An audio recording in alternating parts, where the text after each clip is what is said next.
Herkese merhaba arkadaşlar, ben Mustafa. Yeni bir videoda beraberiz.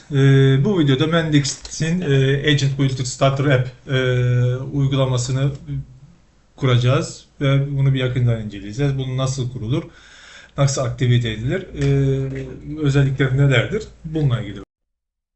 Evet arkadaşlar, bu Mendix 10.20 veri üstünde çalışıyor. Bu yani yeni bir geliştirilen bir tool. Burada da Mendix Marketplace'te bulunan hangi modüllerin kullanıldığı mevcut. Evet arkadaşlar, download'a basarak buradan uygulamayı indiriyoruz. İndirme işlemi tamamlandıktan sonra Mendix 10.21 bir üstü Mendix Pro'yu açıp bunu yükleyeceğiz. Ben evet şu anda indirdim. İndirdiğim dosya burada. Uygulama dosyası ve şu anda da 10.22'yi açıyorum. Mendix Pro 10.22'yi açacağım. Evet.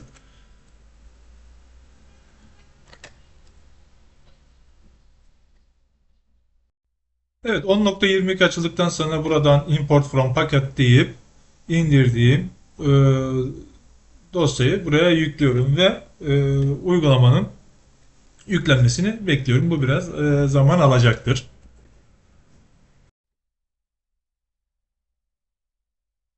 Evet, uygulamayı yükledikten sonra ilk yapmamız gereken Settings'e gidip buradan Constant sekmesinde şöyle hemen açayım. Çekim yaptığım için bu şekilde çıkıyor. Evet. Buraya 32 herhangi bir 32 karakter yani rastgele bunu ChatGPT'ye vesaire de yazdırabilirsiniz. Rastgele bir 32 karakter bir değer buraya atamamız gerekiyor. Ben evet oluşturduğum ve buraya yapıştırdım. Burada da private zaten otomatik olarak seçili private. Evet, şimdi her şey hazır. Sadece yapmamız gereken bunu hemen run yapıp bir test edip bakmak.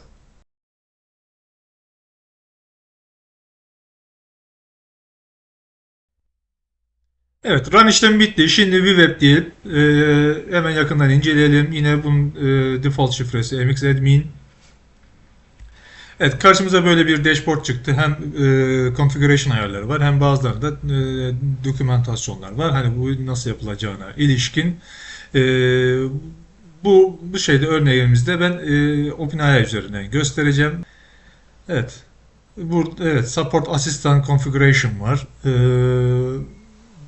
Burada da farklı alternatif olabilirsiniz. Mendix Cloud'a bağlantı var ama burada API almak için zannedersem support'la iletişime geçmek gerekiyor.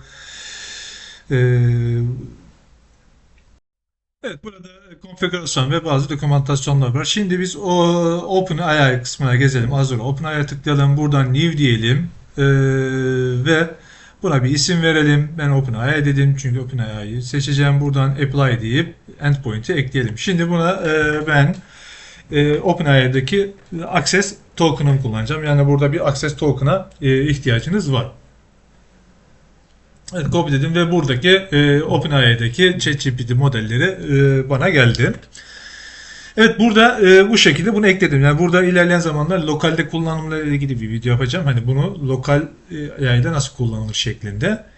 Şimdilik bu şekilde. Şimdi buradan evet Agent Builder'a gidelim. Burada bir tane örnekleme var gördüğünüz gibi şu anda draft olarak. Buradan modeli yukarıdan seçiyoruz. Settings kısmından ben 4'ü seçtim şimdilik. Buradan versiyon seçiyorsunuz. Versiyon 1 var. Bir de versiyon 2 var. Ama şurada versiyon 2'yi seçelim. En son çıkan o. Bu kısımda da evet burada da bu şekilde MacroFlow'lar aktif oldu. Versiyona göre. Pardon, bunu yanlış bastık. Şimdi yukarı gidelim. Buradaki prompt sistem prompt'ta tamamen çok özelleştirilmiş bir agent oluşturulmuş. Şimdi bunu bir test edelim. Şimdi bir hello diyelim standart olarak. Hi dedik. İşte size nasıl yardım olabilir ve burada gördüğünüz gibi size IT support'u vereceğim. Yani başka konuyla ilgili bilgi değil. Sadece IP support'u verecek. Yani belli bir spesifik konuyla ilgili bilgi verecek. İşte ben dedim ki 404 bir hatası var. Bunun anlamı nedir? İşte bana anlamını söylüyor. Şimdi bir de bunun solution'u yani çözümü ne olabilir? Bana çözüm alternatiflerini sergiliyor. Yani bu OpenAI daha böyle spesifik konular için kullanabilmek için bence çok kullanışlı bir şey. Çok güzel yapılmış. Buradaki sistem promptu tamamen kendiniz oluşturmanız lazım. Çok detaylı bir sistem prompt oluşturmanız gerekiyor. Şimdi evet, bir de şöyle bir şey deneyeyim. Evet, şunu farklı bir konu, şunu test diyelim tekrar. Bu sefer de ne dedim? Can you write a code? Mesela kod yazabilir misin? Java kodu yazabilir misin dedim. Hayır dedi. Ben çünkü bir IT başlıklarıyla ilgileniyorum. Bana kod vermedi.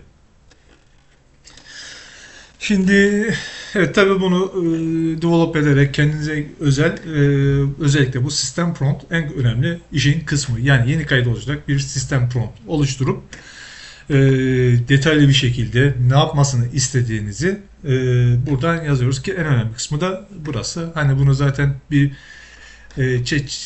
ChatGPT'den de yardım olarak bu promptu oluşturabilirsiniz. Evet, yine şimdi az önceki hatalı mesajı, şimdi de işte Heartbey'de şey nedir bunu sordum. Evet, burada bana bu şekilde cevap verdi. Şimdi overview deyip sayfama gelip dediğim gibi buradan yeni new agent'lar oluşturabiliyorsunuz. Single tek çağrı ya da bir conversation karşılıklı diyalog şeklinde devam ediyor. Evet, şimdi buradan tekrar ana sayfaya gidelim. Burada chat overview var. Burada da yaptığımız yazışmaları görürüz. Yani sorduğumuz sorular, neler yapılmış, bunları logunu görebiliyoruz buradan.